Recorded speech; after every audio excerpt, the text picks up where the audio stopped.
as you guys know, this man needs no introduction. This is the wonderful, the one and only Reverend Bill Wormley. Bill is a licensed insurance agent, manager, general agent with the Lincoln Herbert Life Insurance Company. He manages he's also the chaplain for over 1,700 other agents that work there. He's also the executive pastor at Grace City in Concord, North Carolina. He's recently celebrated 6 years with my friend Cheryl, and together they got the 7 and 7. They've got 7 kids together, and they've got 7 great grandkids together. Guys, I'm going to stop talking, and I'm going to let Bill start, because Bill, we've got to get our house in order, because there's so many times that we find ourselves, we're already mourning for this individual that we've lost, who we've loved, and now we got the GoFundMe. So Bill, can you help us so that we can kind of get a sense of direction of what we need to do, how we need to do it along this path? Because it's not a matter of if, it's when this happens. What are we going to do about it? So over to you, Bill. Absolutely. Thank you. Thank you, Larry. Deacon Larry Parrish, thank you so much, sir. Good afternoon to my Victory Grace Center family. It's a victory day. Good to see so many of your smiling faces. Y'all look like victory today. So we're glad to be here. Cheryl's doing something else. I would have her pop in here, at least wave, but she'll probably do that before we get off here. But so good to see you all. And we're not going to be long. We're going to kind of get right to it. But we definitely want to talk about getting your house in order. And I know who my pastor is, so let me just offer a scriptural reference for our discussion today in 2 Kings, the 20th chapter. It says, in those days, Hezekiah became ill and was at the point of death. So the prophet Isaiah, the son of Amos, went to him and said, this is what the Lord says, put your house in order, because you are going to die. You will not recover. Well, the command that God spoke through the prophet Isaiah to Hezekiah is the same command each and every one of us needs to take heed to also. Get your house in order. Why? Because the same applies to us. The day is going to come, and none of us know when, right? That we will all leave this earth realm. And for every born-again believer, we recognize that heaven will be our eternal home. But what about those who are yet alive and remain? What about the loved ones that we leave behind, those spouses, those siblings, those children, those grandchildren? Deacon Larry that gave me great-grandchildren. I don't have great-grandchildren yet. My oldest grandchild is 12, right? But what about those who are alive and remain? These are the ones that make it critically necessary for us to get our collective houses in order. And oftentimes the opposite is true. So many of our folks have not taken the time to put anything in place. So when we die, not only are our families left to deal with the heartache of you no longer being there, but they must also now deal with the headache of planning and preparing a homegoing or a funeral. It's very interesting. I saw a statistic by the Life Insurance Marketing Research Association, they call it LIMRA, and out of almost 7,000 people that die every day in this country, 3,300 of them approximately die without life insurance. I'll say that again. 7,000 people die every day. 3,300 of them have no life insurance. And almost 1,500 of them, on top of that, die without enough life insurance to even bury them, right? So 48% have no coverage. Another 21% don't have enough, right? And roughly 90% of them, on top of that, don't have the money in their bank account either to do it. So this is a critical problem for us in this country, and specifically for our folks. You know, I'm talking about our folks, our people. This is even a bigger problem. So as a nation, most of us are not prepared for one of the worst days of our family's life.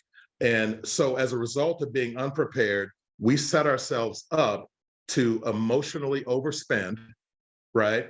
And in some cases, to be taken advantage of. Now, this is not a funeral home bashing session or anything like that. Funeral homes are just like any other business. They are businesses.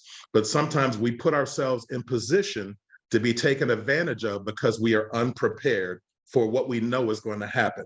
So with the time I've left, I want to share some things with you all. And we're going to talk about the 9 things that every family needs to know about funerals. And my prayer is today that what you all, as we talk, that this information just doesn't stay with you, right? But you take this information and you share it with your families. Knowledge is not power, but applied knowledge is, right? So one of the things I want to share with you all today is a lot of times people don't know, but there is actually federal law on the books, Deacon Larry, that protects us as consumers with the funeral homes. I'm not sure if anybody else here besides me has been in charge of a funeral before. Is anybody besides me? I've been in charge of 2, right? I was in charge of my mother's funeral many years ago, and I was in charge, some of y'all know I lost my daughter 4 years ago, and I was in charge of that funeral also. And it's very, very, very heartbreaking, right? That only God can deal with the heartache, right? And so now we're in a place where we have to make a lot of decisions in a short period of time, and it's very easy for us because we're in an emotional place. So when you're in an emotional place, you make emotional decisions, right? And when you make emotional decisions, guess what you do? You make emotional purchases. And when we make emotional purchases, do we spend less money or do we spend more money? Somebody say more money. My wife bought a Coach bag the other day. I said, you were emotional when you bought this. But she spent more money. But the bottom line is the funeral homes catch us in a place, right? I'm not saying they manipulate us, or you can call it whatever you want, but the bottom line is we're in that place emotionally. So therefore, there's some things in place. Specifically, there's a law in place called the Funeral Rule. You can Google it when you get a chance, but it's the Funeral Rule of 1984, and it was written to protect us. So one of the things, I'm not going to read the whole thing to you, but I'm just going to read a few things to you. Funeral homes must provide, these are things that are talked about in the law. Funeral homes must provide a dated price list. Now here's the key word: before arrangement discussions begin. Now, let me pause here 1 second. Let me tell you what happens a lot of times. A lot of times the funeral homes will share with you how much it costs after the services are over. Anybody been there before? I've been there with my mother. After everything was done, then they slipped that piece of paper in front of me and said, okay, here's how much it's going to be.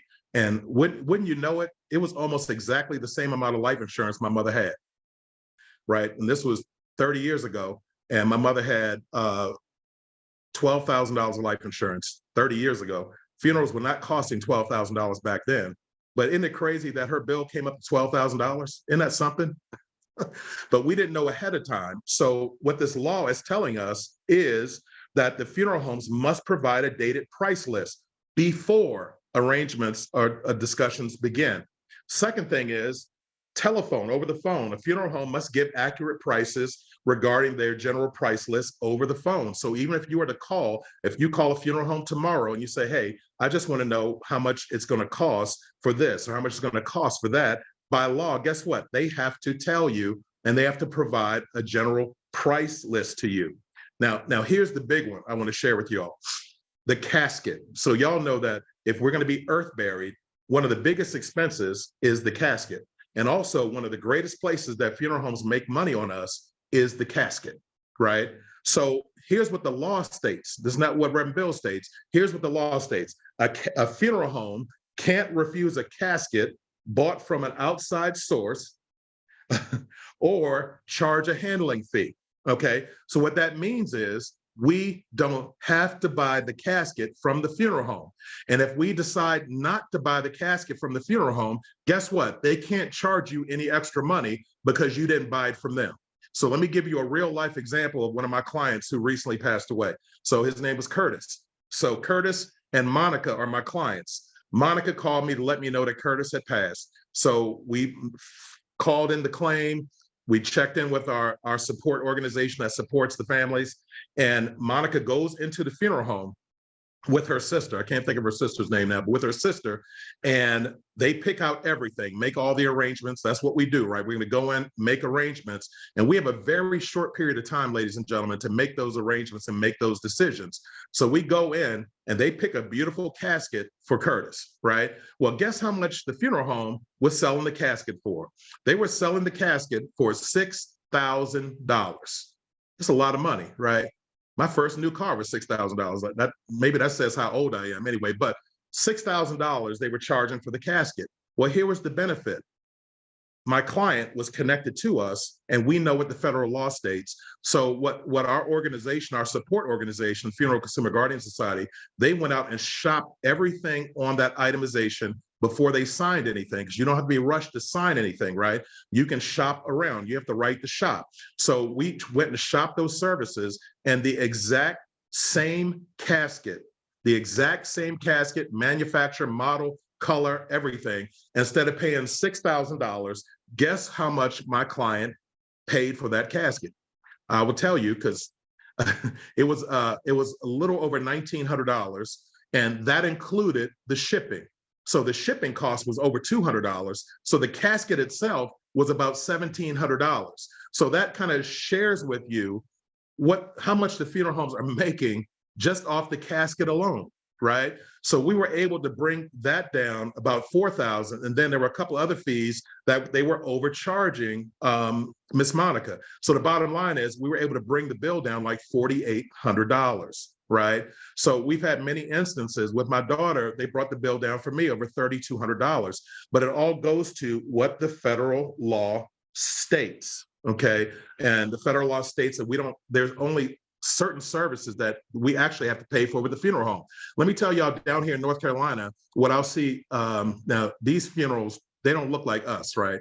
Y'all know what I mean. So our Caucasian cousins, right? So a funeral went by me a couple of weeks ago, and they had the casket in the back of a pickup truck, right? They didn't order the hearse and the funeral cars. Everybody was driving their own car, because guess what? You don't have to use the hearse. If you have a friend that has a limousine service and they want to give it to the family, right? You can use whoever you want. The only thing that you have to pay for the funeral home is the professional services fee to use their facility and use their staff, right? Everything else can be provided outside of the funeral home, because how many of y'all know, again, the funeral home is a business, so they're marking everything up, right? So we have the right to do that. But as long as we know what the law states, it puts us in our favor.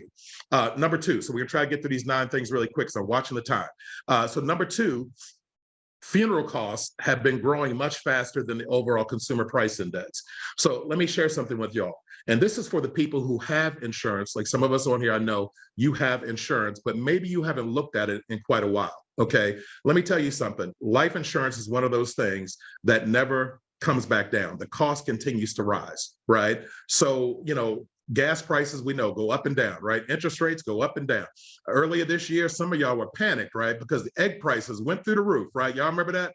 A dozen of eggs was $8, like $9, probably up where y'all are, $10, right? For a dozen eggs. We started making life decisions over the egg prices, right?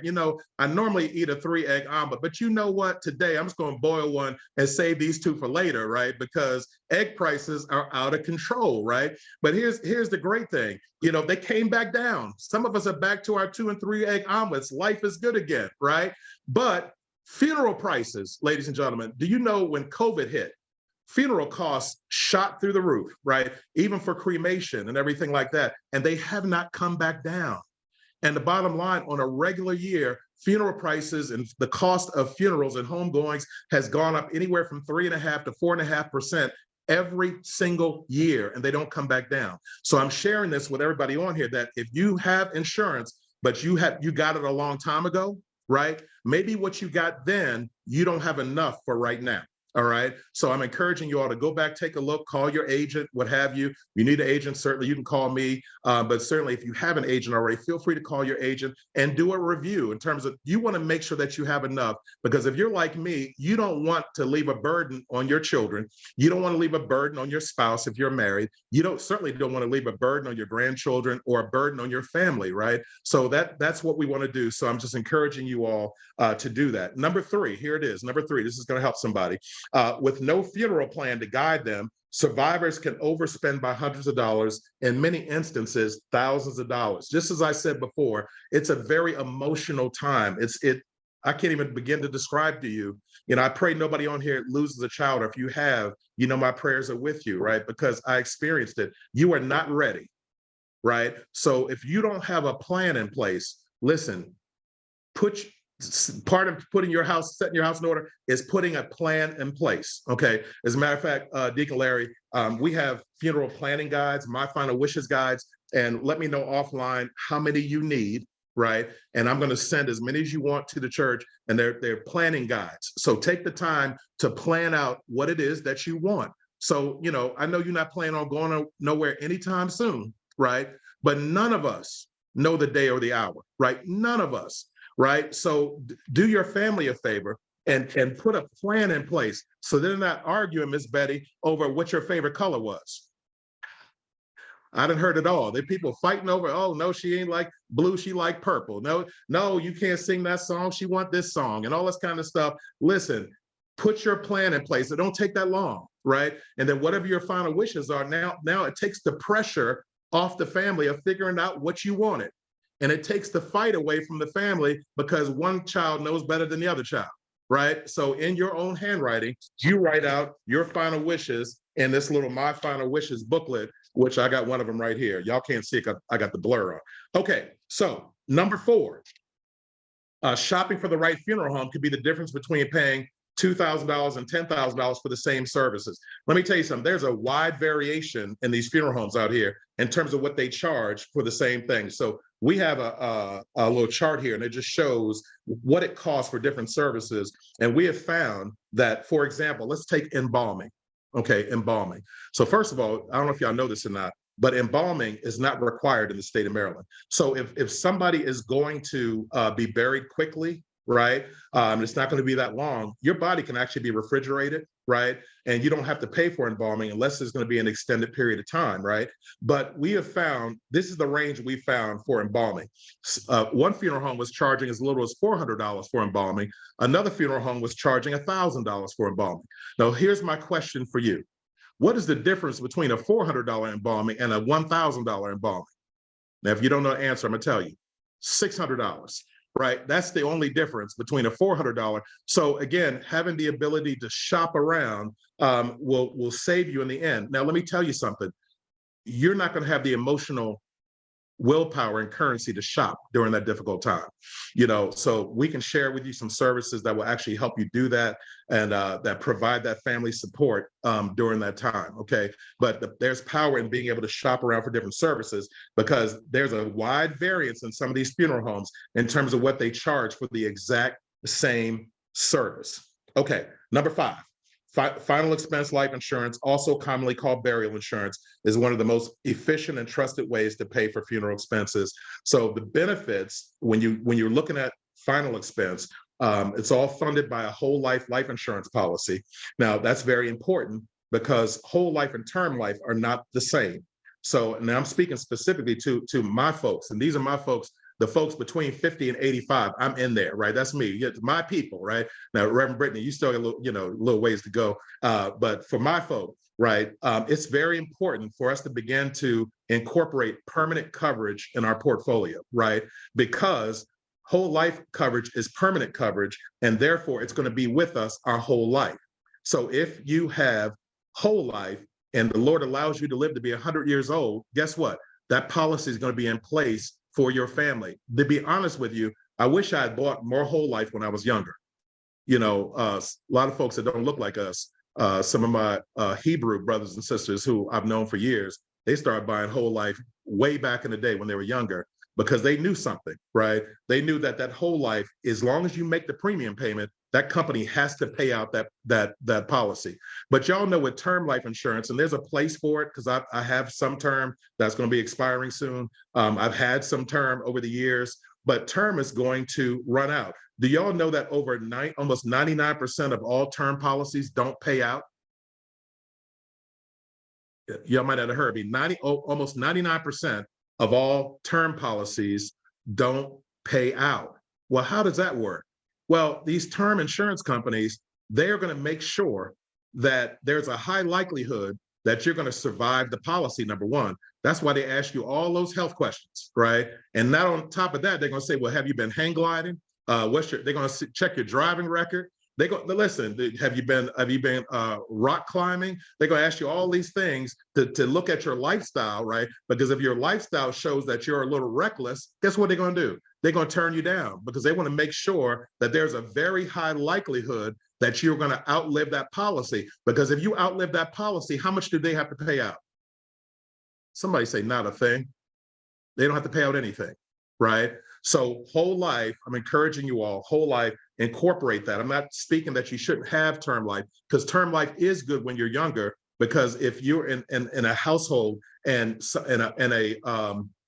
income earner in that household dies prematurely, it's good for income replacement, right? So, if you got a family and there's children there, what have you, and in case you have a spouse and children, and if something happens to you prematurely, you want to make sure that your family can still maintain their standard of living. So you might need 100,000, 200,000, 300, 500,000, depending on your lifestyle. But as we get older and those kids get older, all my kids are grown right now. I've given them the best of me. They ain't nobody getting rich when I die. You understand what I'm saying? Listen, I got all my stuff covered, right? And what I've given you is y'all some wisdom and some common sense. That's what I've given y'all. But don't be looking for a whole bunch of money. I got a little money left for the grandkids. We done skipped the grown folk. We're leaving some money for the grandkids for their educational expenses and so on. But the best that I can give you, I've given you, right? But make sure, again, that whole life is a part of your portfolio. And again, if we have any questions, we'll take questions at the end. Number 6, there are other costs that you need to consider. So as you're developing your plan, okay, a couple things that you need to consider, like cemetery plot costs. Okay, so a lot of times when people are getting insurance, they don't incorporate things like your cemetery plot. In the state of Maryland, average cemetery plot $2,000-3,000, right? Opening and closing of the grave. Anybody heard about that? So guess what? That can be very expensive depending on the cemetery that you're in. You could pay, $900, $1,000, or you could pay $2,500 for opening and closing of the grave. And let me tell y'all this: if, this is in my plan, I'm not getting buried on a Saturday or a Sunday. I'm not getting buried on a Saturday, because opening and the closing of the grave is like double if you do it on the weekend. So my folks gonna have to take a day off work. You're welcome, right? You're gonna have to take a day off work because every dollar that I save from going to the funeral home, every dollar that I save from going to the cemetery is going to go to my family. Y'all with me? So we don't have to do it on Saturday. Thursday and Friday is quite all right. And those that are supposed to show up, they will show up, right? Everybody else, y'all go to work, right? Okay. So just little things like that. Grave markers, monuments, headstones, again, they can get real crazy, right? But starting costs, $1,000, $1,200. If you're going to get a flat marker, that can go up to 10,000. I mean, it can go up to a whole lot if you want something major. But again, whatever it is that you want, right? Make sure that you incorporate that in your final expense plan, because I've got some clients who have family members and they paid for the funeral, but they had no money for the marker. And they got family members out there somewhere, but they can't go out there and walk and see them because there's no marker right now. So that's something that you want to incorporate in your plan. Okay, everybody with me so far? All right. Here's a good one. Number 7, shipping remains. Let's talk about that, because sometimes some of us live in places and we're not going to be buried where we live, right? Sometimes we're going to be shipped back to where it is that we're from, right? I got clients, they're going to be shipped back to South Carolina. They're going to be shipped back to wherever they're home in Virginia, and they live in New Jersey, or they live in Maryland, or what have you. So you have to incorporate that cost for shipping. And let me tell you something, it is not cheap to ship a body, right? They will not put you in a FedEx box, right? There is a huge cost for that, right? So, it could be, if they've got to put you on a plane, right? The funeral home that's preparing the body to be shipped, right, is going to charge you $1,000, $2,000. And then depending on how far you're going, that could be another $1,000, $2,000. And then the funeral home that's receiving your body is going to charge. Y'all see everybody's getting a little piece of the pie, right? So if it's a situation where, hey, I'm not going to be buried here, then it might behoove you. That's a big word, right? It might behoove you, right, to at least find out. And we can certainly help you with that if you call. We've got a service we can call to help you find out what the estimated cost for that will be, okay? Number 8, insurance benefits often go unclaimed because the beneficiary simply did not know about the policy or couldn't find it. I get this question all the time. So I'm going to give you a website. So if you have family members or your mother died or your father died years ago, and it's like, did they have a policy on me? So listen, you can go to NAIC.org, NAIC.org. It's the National Association of Insurance Commissioners, right? And they have a policy locator, okay? There's a policy locator. Now, in order to locate, you're going to need some information, right? So, because you can't go and just search anybody, right? It has to be somebody that you have the right to search, right? So you will need the death certificate, okay? You're going to need their social security number.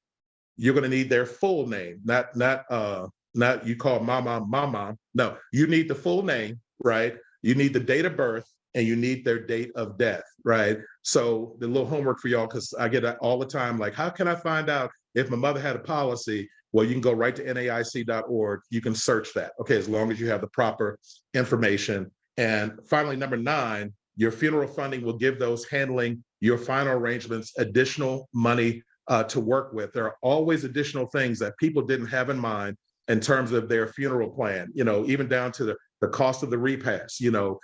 Sometimes we have family members that they got to be put on a plane or a train to come because they don't have the money to come, and different things of that nature. So my encouragement for you all today is to certainly make sure that you have a plan in place, make sure that you have funding. Now, here's the key word to life insurance. Okay, y'all ready for it? Here's the key word. Make sure you get what you can afford. Amen, somebody, right? Make sure you can get what you can afford. Everybody wants this amount, right? But if you can afford this amount, get this amount. Y'all with me?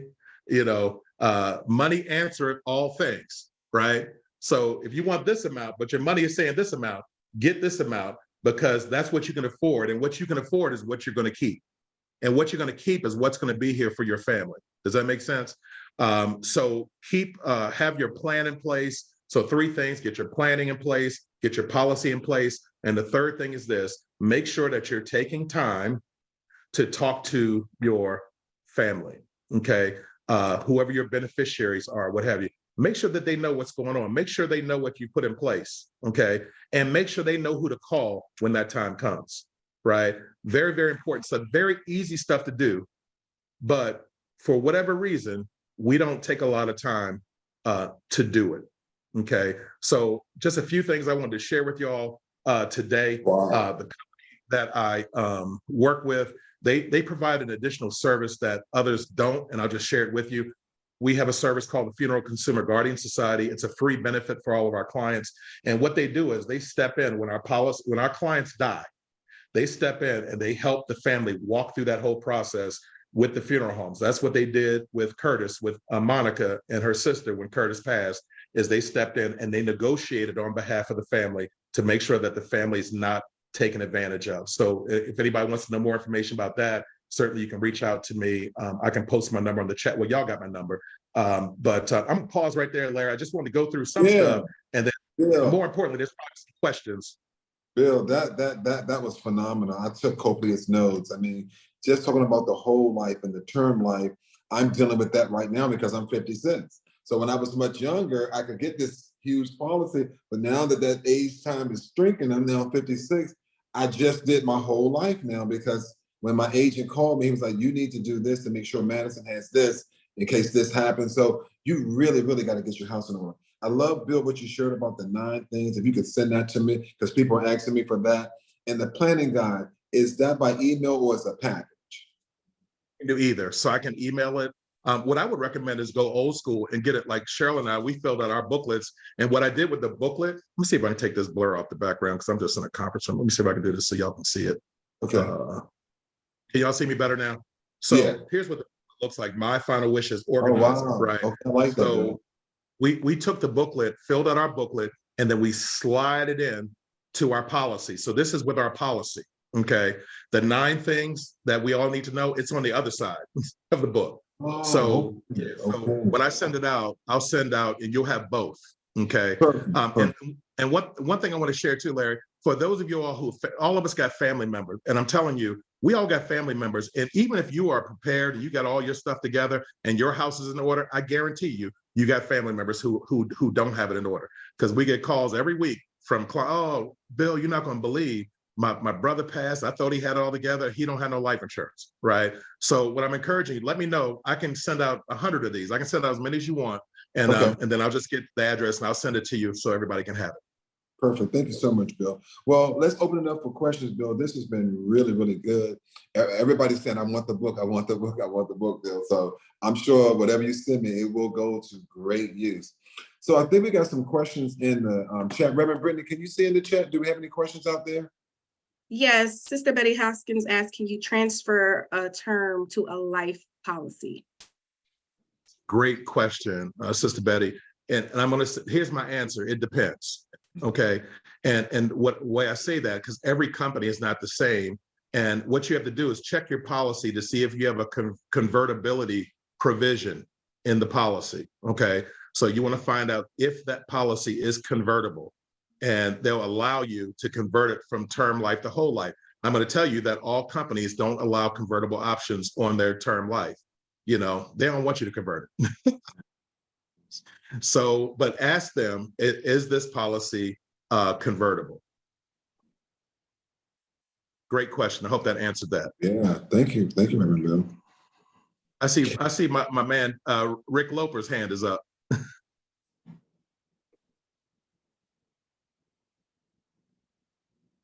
don't know if Rick is it. Come on, Rick, you got to unmute. I gotta say something, Rick. I'm trying. Yeah, I'm trying to unmute. I'm good. I'm unmuted. Listen, I'd like to know, because I'm 70 now, and so life insurance policies are really, really high, you know, and so what is considered? How do you consider yourself self-insured? If you have the burial plot, if you have certain things in place, if you have, like, I'm a veteran, so my plaque is paid for, all those things, and I got $2.74 in the bank. So is being self-insured versus paying out exorbitant premiums every month a way to go? That's a great question. And with this, Rick, everybody's situation is different. But the one thing that I encourage all my clients, I don't care what they have in assets, this is what I encourage them to do, because more than half of our medical expenses are paid for in our last illness, right? So if anybody has ever had a family member in a nursing home, anybody? I have. You already know it's thousands of dollars every single month. And if you have that money in the bank, oftentimes they're going to come for those assets before they'll go anywhere else to get the money. You know, so what I encourage my clients to do is still have some coverage, even if you have assets, you know, to have that coverage in place. You know, but it's going to depend on what your specific situation is, because everybody's situation is different. But oftentimes we'll see folks, and you know, the gentleman who, well, I won't even go there, but oftentimes we'll see that folks in their final illness are in nursing homes for many, many, many months, right? And every month is $4,000, $5,000, $6,000 that's coming from somewhere, and typically it's coming from your assets. So, you know, depending on what your position is, I encourage folks, you know, we carry insurance. We have some assets. We have a couple dollars, thank you, Lord, right? But we still keep coverage, because I want to make sure I'm trying to think of the term, but I make sure that I have coverage specifically for specific reasons, right? So we have coverage specifically for our final expenses and our funeral expenses. We have coverage specifically to leave some money to my 7 wonderful, amazing, brilliant, intelligent grandchildren, right? I got just a couple of dollars for the kids, just to let you know I love you, but I'm really leaving it to the grandkids, right? So I've compartmentalized, that's my word. I want to compartmentalize what my insurance is for specific reasons. So Rick, you might have a couple of dollars, you know, sitting in the vault, right? But at the same time, when you're not here, you want that money as much as possible to go to Angela or to go to your daughter or what have you. You see what I'm saying? So I would still encourage it to have some coverage specifically for your funeral expenses. Okay. I hope that answered your question. We got a lot of questions in the Harper, but I'm going to just jump in with this one because this is a personal one for me. So I'm going to jump mine in here. Should we prepay our funeral expenses? That's a great question. So oftentimes, one of the options that funeral homes will allow is setting up a prepayment plan. Okay. So what a prepayment plan is like is almost like a savings account, where if they say, well, your funeral expenses are going to be $15,000, you begin to pay on it every single month, right? Well, oftentimes those prepayment plans are going to be more monthly than insurance policy is going to be, right? Because normally you have to start a prepayment plan with like $500 or what have you. Because I've got a couple of funeral directors that are on my team that work for me, so I kind of know about it. And then if you die prematurely before that prepayment plan is paid off, well, guess what? You still got to come up with some more money, right? Here's the other fear that I have with that. I had a client family of mine up in New Jersey, and they had paid, their mother had paid all these years on this prepayment plan, and the funeral home shut down, right? And they're in a legal fight right now because nobody's honoring that agreement, and they're not getting their money back, right? So now they have to go to court to fight to get their money back of the money that their mother has been paying to this plan for years, right? So again, the great thing about having a life insurance policy to cover your final expenses is, first of all, it's portable. So if you make a decision that, hey, I'm going to be buried here and this is going to happen, and then a couple of years later, Larry, you change your mind, I'm going to do it here, or I'm going to, your policy is going to be portable. I have clients that are going to be buried outside of the country. Their funeral is going to be outside of the country, and still we're able to honor that plan, right? So, yeah, it's better than nothing. Let me say it this way, because a lot of times our generations gone by, they do a lot of those prepayment plans because that's what they were told was the best thing to do, right? So doing that is certainly better than nothing, but I think there's a better option in getting coverage. And here's the great thing too, I want to share this because one of the concerns with getting coverage, especially as we get a little older, right? You see all this gray here, right? As we get a little older, right? Larry, you looking good for you. We the same age, man. Why I got so much more gray than you do? Right? So as we get older, health conditions start to change, right? One of the things that I appreciate with the company that we're with is that we're able to cover just about everybody. So if folks have, we don't worry about diabetes, we don't worry about high blood pressure, as long as you got all 10 fingers, 10 toes, right? So you haven't had anything amputated, no diabetic coma, blindness, kidney disorder, anything like that, we can get same day coverage for you. We have clients with MS, same day coverage, clients, with sarcoidosis, same day coverage. So, so even though you might consider you have some health conditions, I've got clients with cancer. I've got clients who are on dialysis. I've got clients, clients with mental health diagnosis, dementia, Alzheimer's. So the reason I'm mentioning that, because a lot of times we think that certain conditions are going to disqualify you. Now with a lot of companies, it will disqualify you, but there are companies that will actually still put coverage in place, even in spite of pre-existing health conditions. Okay, well, we got two questions here before we bring Minister Billy on the screen. One question was, what's the average cost of a death certificate and how many do I need? And then someone said, at age 70, how much insurance do I really need? The death certificate question, one of my managers, I think, is on here. Robin Boyd, are you on here? And the reason I'm calling on her is because she's been working in the funeral industry for years. I see her. Y'all see Robin D. Boyd, Robin Denise Boyd. Can we bring Robin on the screen? Can y'all unmute? There she is. What's going on, Robin Boyd? Hello, everybody. I'm here, Bill. Robin, tell us, because Robin is also in the state of Maryland. So death certificate costs in the state of Maryland, what's the average? Do you know? The initial death certificate is $25. Not sure what the additional ones cost. It's just a few pennies less, maybe like $22.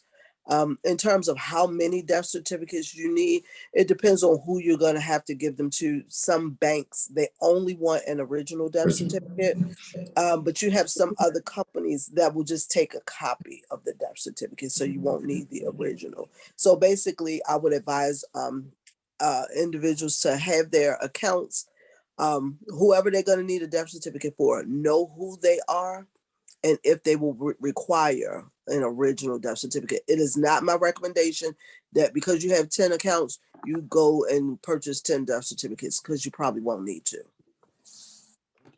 that answered the question.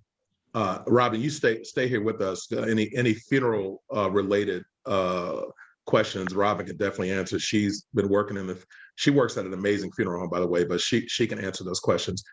Any other question, Deacon Larry Parrish? I can't see. So, I guess I can look on the chat. Yes, we're going to bring Minister Billy and Deacon Margaret on. They have questions. So I think they brought Deacon Margaret on first. So Deacon Margaret, go ahead, and then Minister Billy. Oh. Margaret. Oh, good afternoon, Reverend Wormley.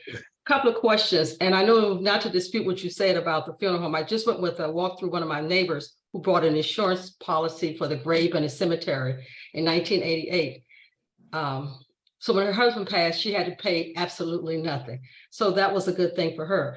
But insurance companies, when you go to the funeral home, should you present your policy, because you mentioned about your mom, the policy, the cost came up to the policy. Should you present them with that policy? I have like 3 questions. So that's the first one. My second one, we need you to put in some good contact information so we can follow up with you in case we want to get a policy or whatever. And trust and wills. Do you have someone that can speak to that? Yeah, I just connected with an attorney, and I'll work in reverse. And those are all great questions, Deacon Margaret. So I just connected with an attorney. I was on a webinar recently for Bishop. Well, his name doesn't matter, but he's a bishop there in the Maryland area, and he had all of his churches on. And there's a attorney who specializes. She looked like us, but she specializes in trusts, and talks about how we should put our even our homes and things in a trust.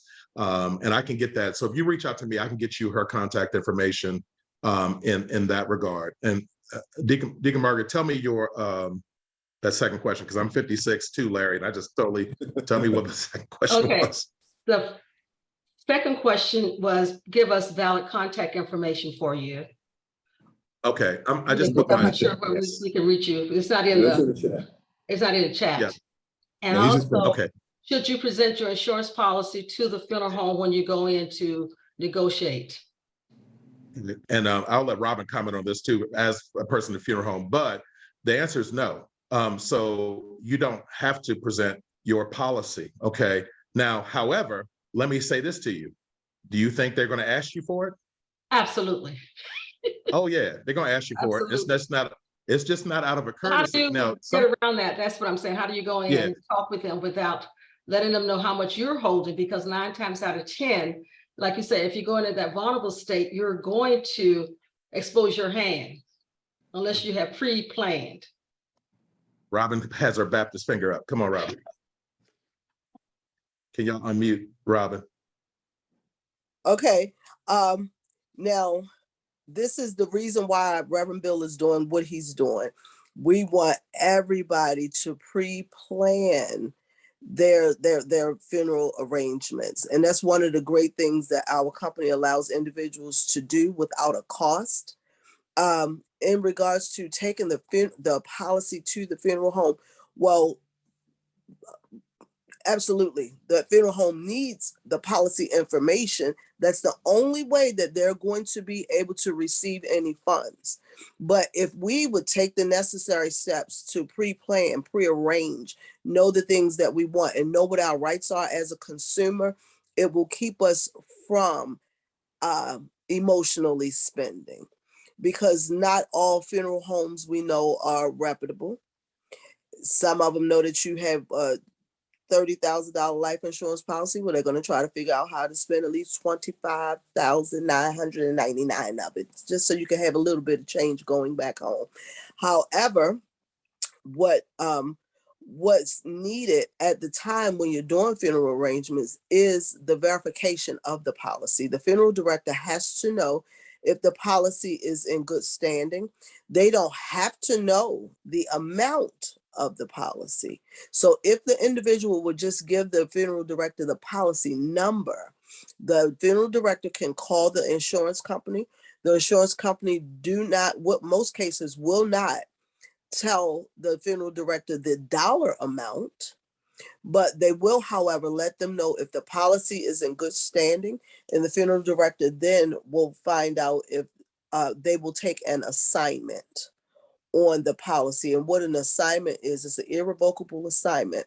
And what happens with that is that's a guarantee that the insurance company is going to pay out whatever amount of dollars that's listed on that irrevocable assignment.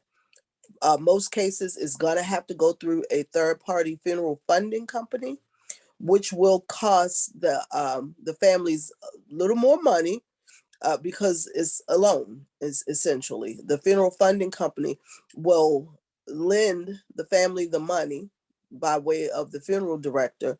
There's a charge associated with it. And guess who has to pay that charge? The family. We do. So that charge is put on the funeral bill.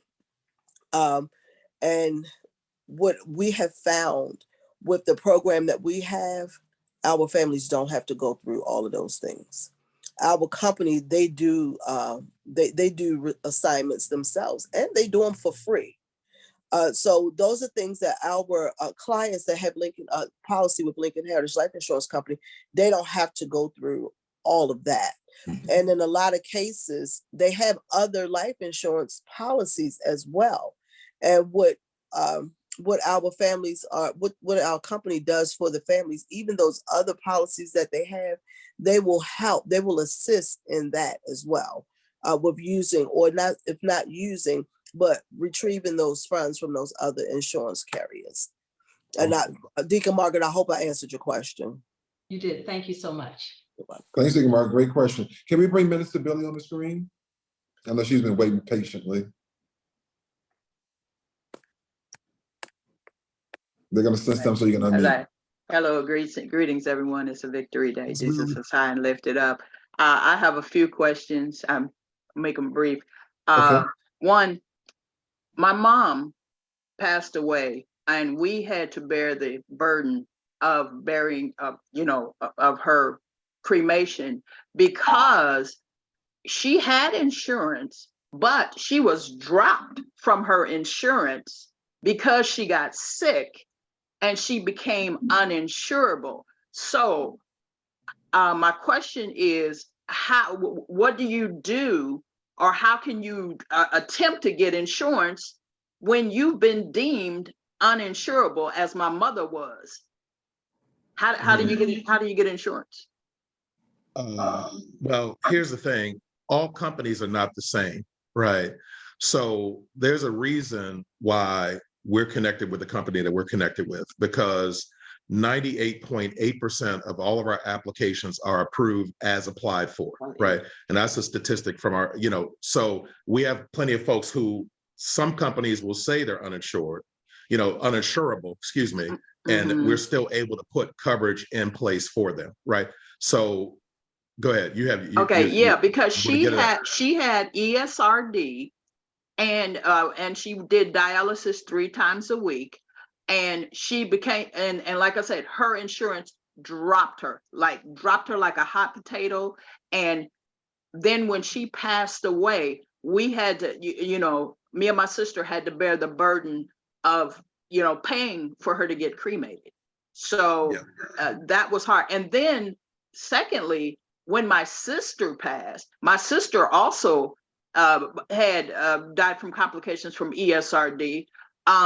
She was uninsurable. However, the one saving grace in that instance was I was able to get insurance on her before she got sick, and it remained.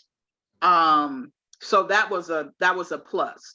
My second question, Mr. Billy, let me pause you 1 second. I'm sorry. And it just made me think about something. And here's something that we run into a lot. Like I had a client right there in PG County, as a matter of fact, and her mother passed away. Okay. And she said, Bill, can you please, she said, my mom just passed. And she says, she got all this life insurance paper sitting all over the place. She said, could you come over and just help me go through it? Right. So I said, sure. I said, I can't come today. I can come tomorrow. So I went, this is when I was still up in Maryland. So I go to see her. And first, mama had stacks of mail next to her nightstand, right? There's all this mail. So we just sorting through everything. Come to find out, it was 3 different policies that were in that mail, right? Now, she knew her mother had life insurance because her mother, all this mail, right? Well, one policy we called, and find out that mama stopped paying on that policy. So that policy was gone. The second policy, they wouldn't even give us the information over the phone. She had to fill out a form to prove that she was the daughter, all this kind of stuff. I sent that in for her. A couple of days later, we got back on the phone with them. All of that to find out that that policy was lapsed too, right? So now we're on policy number 3, right? So we call that policy, hey, good news, that policy is still in force, right? But guess what? It was an accident-only policy, right? And her mother died of cancer. So therefore, her mother died with no insurance, and she thought her mother had 3 policies. So why am I saying that? For all my family on here, listen, make sure if you got family members, siblings, parents, or what have you, you need to sit down with them, and you need to sit down with your family to make sure you understand what you have, right? To make sure you understand what they have. Like, make the phone calls. I've done it with my father, right? Because I wasn't sure that my dad had it all together, right? And actually, I took some additional coverage out of my dad, and I pay for that. He don't pay it. I pay for that because he might miss a payment. You understand? So I want to make sure that we have something in place. So understand, take the time to sit down and understand what you have, and also understand those family members so close to you, your parents, grandparents, depending on who's living. Make sure you sit down and you all understand together what you have. Minister Billy, go ahead. Question number 2. I hope that was helpful. Okay, thank you so much. Yes, the second question was, is embalming required in the state of Virginia when you are being cremated? Robin's answering that because I'm not sure about Virginia. We cover a bunch of states. Robin, is it no? No, embalming is not required for cremation. I don't care what state they're in. No. Okay. Okay. And my last question is, would you recommend rent a funeral where you have, cremation at the end, and what portion of that is covered by life insurance? All of it. If that's just another, you're talking about a service with cremation, that is covered completely by insurance, the casket, everything. Okay. Does that also, I'm sorry, one last thing. Is that also, because I'm a female veteran, so would that also include all the honors and everything that goes with that? Absolutely. Okay. Honor God, whole 9 yards. Okay. All right. That's it. Thank you very much. I appreciate it. Thank you, One Minister Billy. second, Minister Billy.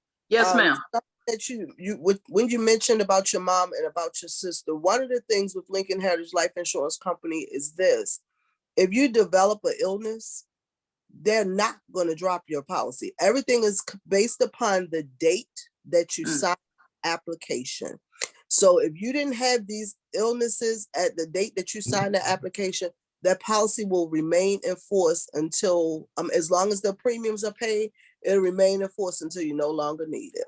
So that was a great question, and I'm glad you brought that up, because there might be something that somebody else is thinking about, but just may not ask the question.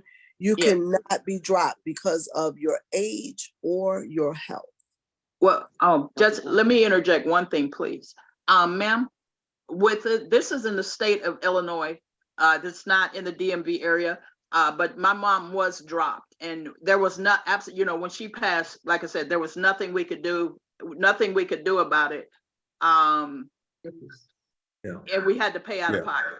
So no, I understand that. I was just saying with our company, it doesn't matter. Yeah. Oh, okay, got it. Have never yes, ma'am. People have never been dropped. So I just wanted everybody to understand that. So yes, ma'am. Let me tell you this, y'all. It matters. Thank you, Minister Billy. It matters not just what you do, but who you do it with. Okay, that's with anything, right? It matters who you do it with, and every company is not the same, just like every church is not the same, just like any other business is not the same. So you want to do your homework, right? You want to check people's business bureau record. You want to check their now, and with insurance companies, they have a rating from an organization called AM Best. Okay, AM Best evaluates the integrity and financial stability of life insurance companies. So if you have a company and others out here that don't even have a rating, and you know why they don't have a rating? Because they refuse to open their books and show their books to the organization, right?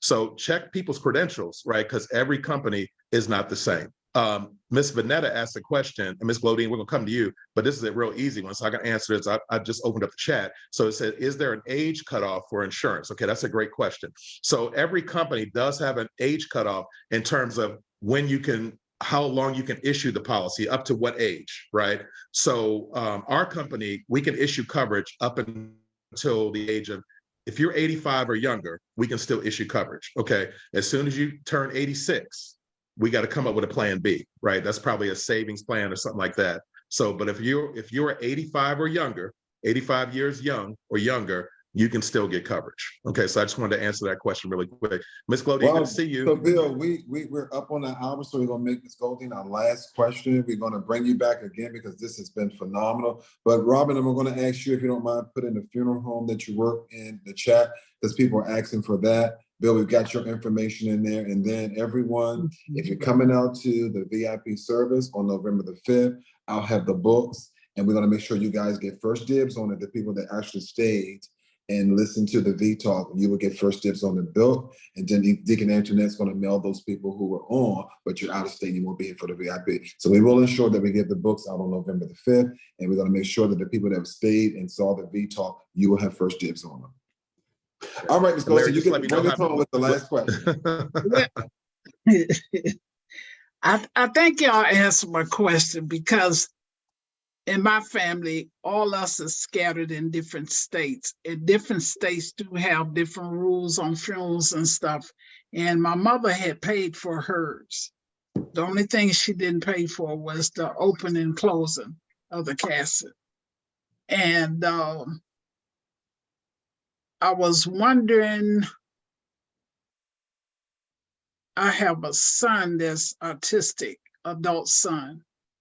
And I was thinking about additional life insurance for him. He has insurance. He works for the Treasury Department. He's been there 30 years now. But I just feel like he need, extra, because everything is so high. So would that be a good?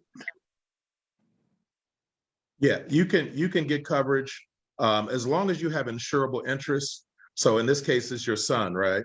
So you can, and this goes for all of our grandparents on here, right? Like I have coverage on all 7 of my grandkids, right? Now I'm not saying my kids don't have coverage. They probably do, but just in case one of them Negroes slips up a little, well, I pray first of all we never have to use it. My God, like I pray that. Right. But I have coverage on them. So as long as you have insurable interest, you can get coverage. So you can definitely put some coverage on your son. Absolutely. Okay, he has a policy, but it's 30 years old. I'm trying to find out more information on what he has. What, say, if his funeral was, God forbid, was $10,000, and the policy might be only $8,000. I don't know. And by working with the Treasury Department, I used to work with them when I retired, just trying to get the information. So I figure if I can't get the information, I just go on and get additional policy to make sure that he's covered and everything. That's wise. And one thing I'm gonna end on this because I know Larry, time is up. So one thing I want you to be wary of is we're not living in the days of old, right?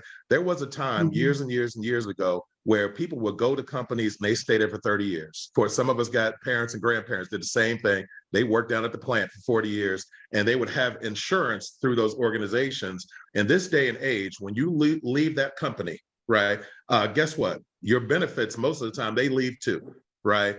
And folks aren't staying on companies with jobs like they used to. So I encourage people, first of all, get the group insurance through it's term insurance, but it's group insurance, and you don't own the policy. The organization owns the policy. You're just riding on the policy, right? So get that policy because it's cheap, but don't count on that policy as your only coverage, right? Get your own coverage that you own yourself, right? And still get the term policy because it's cheap, okay? So anyway, I'm gonna pause because y'all know I can talk for a little while, so I'm gonna pause. Robin Boyd, thanks for being here with us. Come on, Larry. This has been phenomenal. Again, yes, it has. Thank you on behalf of Dr. Jazz. Robin, thank you for adding it. Thank you for putting your information in the chat. We are going to do a second part to this, Bill, because There's so many different components of this.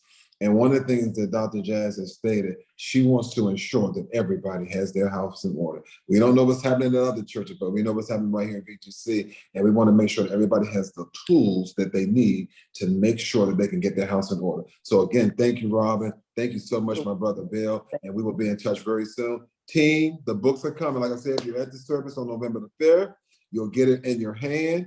And if not, we're going to mail it to you, but we're going to make sure you guys get first dibs on it. Bill, I already got my notes right here for that planning guide. I want Madison to know, because something happened to me, I want Madison to know Dad left me in good shape and not a guessing game. So thank you, everybody, Yes, sir. and have a victory day. It's a victory day, y'all. Love y'all.